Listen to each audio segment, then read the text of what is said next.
сердце столицы Татарстана, правый берег Казанки. Уже совсем скоро эта территория изменится просто до неузнаваемости. Например, вот так.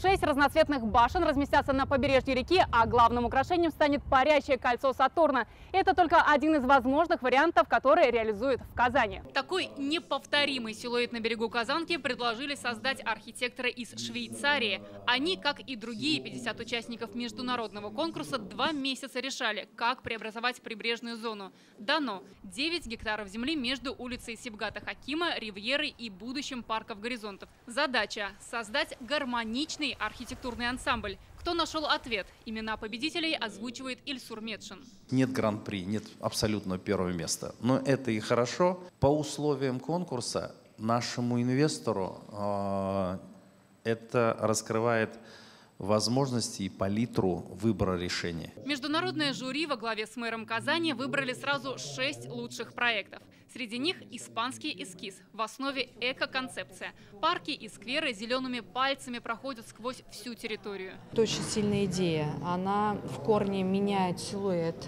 правого берега.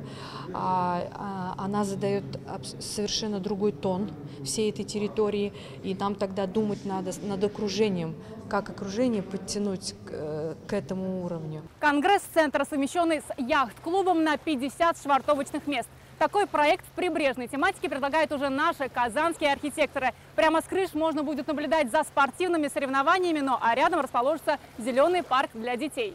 Жюри не знало, из каких стран оценивают работу участников. За казанских архитекторов у Ильсура Медшина особая гордость. В топе оказалась Испания, Швейцария и наши казанские ребята. Вот для меня это, конечно, там самое масло на сердце. Инвестор готов хоть завтра начать работы по лучшим проектам. Нужно только выбрать единую концепцию и решить нормативно-правовые вопросы. Вся территория будет открытая для жителей, гостей города. Это многофункциональный центр, который объединит в себе самые важные ключевые элементы девелопмента. Какой станет итоговая концепция благоустройства правого берега Казанки, еще предстоит решить архитекторам, инвесторам и жителям Казани. Наталья Мезина, Алмаз Зиединов, ТНВ, Казань. Закажи рекламу на ТНВ. Телефон в Казани 5 705 100.